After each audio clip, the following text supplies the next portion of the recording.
honourable member for Kootenay, Columbia. Thank you, Mr. Speaker. The lack of food security is an important issue facing many Canadians. Today, I'm pleased to speak in support of a bill related to food security, Bill C-231, Fight Against Food Waste. This bill aims to provide for the development of a national strategy to reduce food waste in Canada and establish a National Food Waste Awareness Day, October 16th of each year, which is also World Food Day. And I know the members in the House will recall back in the spring when I introduced a private member's bill to celebrate Local Food Day the last Friday before Thanksgiving.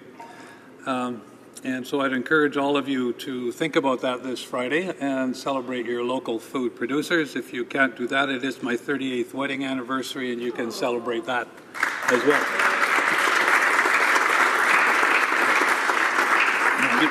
You should be clapping for my wife, Audrey, and not for me. We as members of Parliament have an opportunity to be leaders in this area and implement tools so that all stakeholders in the supply chain, from farmers to consumers, can reduce their food waste. Food waste is everyone's business because it has both social and environmental impacts.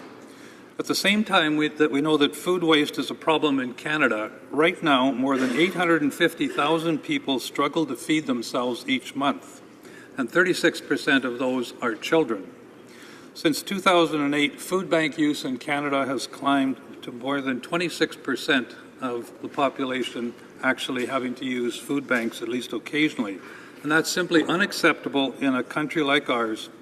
Reducing food waste is an important part of the solution. It's important to note that food waste is not the same as food loss. Food that has become unsuitable for consumption due to natural hazards would be considered a loss. However, safe food that is thrown away voluntarily or because it isn't commercially viable, or because there is a lack of awareness of what it could have been used for to feed people or even animals, is considered waste. So to truly understand the magnitude of food waste, it's important to consider the numbers. It's estimated that $31 billion worth of food ended up in landfills or composting sites in 2014. However, that's only the tip of the iceberg when you factor in wasted energy, labor costs, transportation, and capital investments in infrastructure and inventory. Added all together, the true cost of food waste is $107 billion. According to Statistics Canada, every Canadian wastes 183 kilograms, or just over 403 pounds of food a year. This represents the equivalent of throwing $771 per year per consumer right into the garbage. In other words, over 15% of a person's grocery cart ends up in the trash without being consumed, which costs about $50 per week per family. With regard to the environmental impact, landfills and avoidable food waste are disastrous. The decomposition of organic matter creates methane, a seriously harmful greenhouse gas, and overwhelms composting facilities and landfills. The carbon footprint of food waste is estimated at 3.3 billion tons, making food waste the third top emitter of greenhouse gases after the US and China. 1 ton of food waste emits 5.6 tons of carbon dioxide.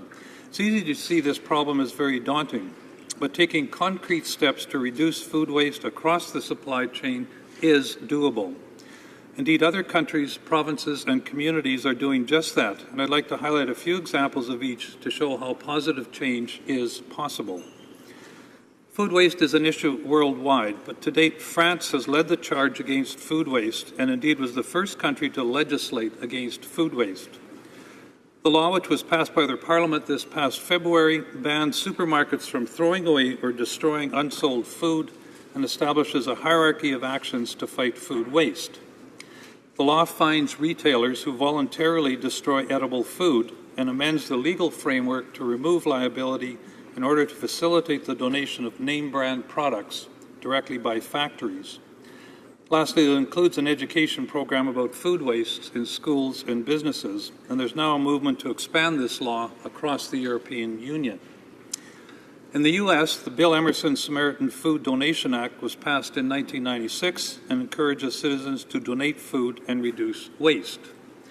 In Italy, Last-Minute Markets was created in 1998 to help shops and retailers recover and redistribute their unsold food to various organizations.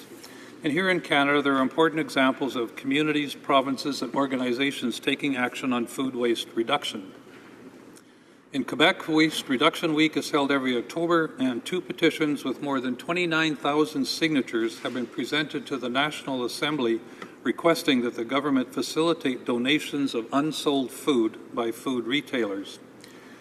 In Ontario, the Ontario Association of Food Banks and Second Harvest work in partnership to reduce waste and combat food insecurity. And in the prairies, groups such as Alberta Care, Saskatchewan Waste Reduction Council, and Dig In Manitoba work to raise awareness among elected officials, consumers, and retailers about food waste. In BC, the Legislative Assembly passed the Food Donor Encouragement Act, which provides that people or businesses who donate food are not liable for damage caused to consumers under certain circumstances. And BC's Ministry of Environment is also working with the U.S. Environmental Protection Agency to develop a toolkit to help consumers reduce food waste.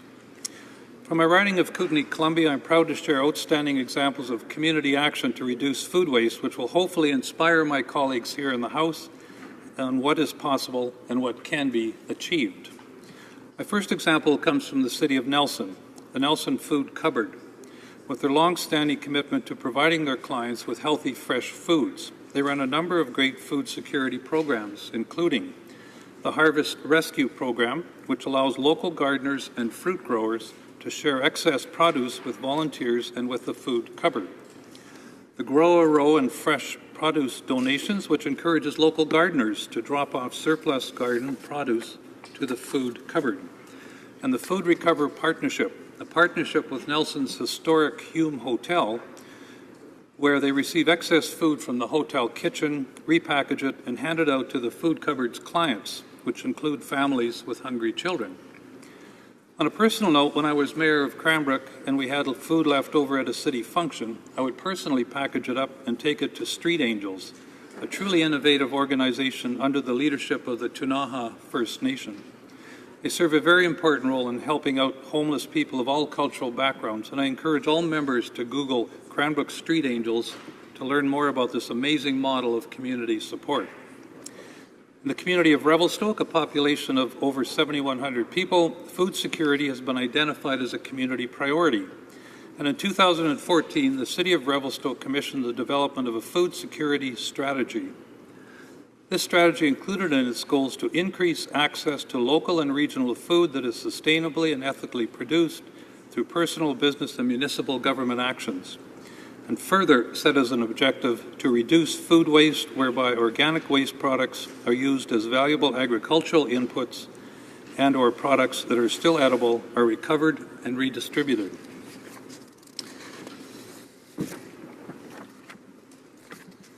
Community connections from Revelstoke connected surplus food and redistributed it by engaging local food producers and distributors, including a major grocery store. They developed and provided an affordable, reliable system for the donations of surplus food and helped donors feel more comfortable about liability concerns by educating them. They ensured the food recovery program met all food safety regulations. They picked up donations at the weekly farmers market. The food recovery program in August had their biggest day with over 800 pounds of food donated in one day. And over the 3-month period, 16,718 pounds of food were recovered, worth almost $42,000, and it was redistributed to families in need. Comment boards were posted in the local food distribution area to capture the feedback of those receiving the food, and here's what one client said. "Thank you so much. My husband and I were having a hard time making ends meet, and this helped us so much. We were able to feed our son and pay rent this month. This community has been a helping hand when we had no one else. Please keep up the program and great work. Every bit helps. Thank you, Revelstoke." That really captures it. Every bit helps. It's time for the federal government to show leadership on this important file by building onto the momentum that's happening in communities, in provinces, across the country, and around the world. Our government says it's concerned about food security, the environment, and social inequity. And this bill provides a clear way to take concrete action on food waste, which touches on each of these important areas. I encourage every member of Parliament to support Bill C-231 to support the reduction of food waste in their own communities. Working together, we can build a better Canada. Thank you.